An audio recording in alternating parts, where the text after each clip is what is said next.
مفتی صاحب، عصر یا فجر کے بعد قضا نماز پڑھ سکتے ہیں یا نہیں پڑھ سکتے؟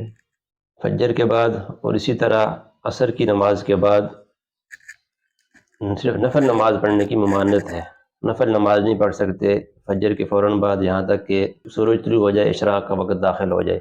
صحیح۔ اسی طرح عصر کی نماز کے فوراً بعد سے لے کر مغرب کی نماز تک نفل نماز پڑھنا منع ہے۔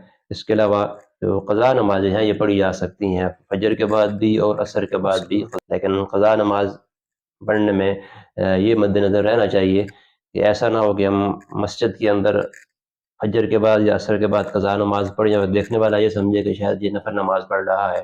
اور دوسری بات یہ بھی ہے کہ نماز کو قضا کرنا یہ خود جرم ہے، گناہ ہے۔ اس لیے قضا نماز پڑھنی بھی ہو تو سامنے پڑھنے کے بجائے آدمی چھپ کر پڑھے، تاکہ دیکھنے والے کو یہ محسوس نہ ہو کہ یہ قضا نماز پڑھ رہا ہے۔ بالکل۔ باقی فجر کے بعد اور عصر کے بعد قضا نماز پڑھی جا سکتی ہے۔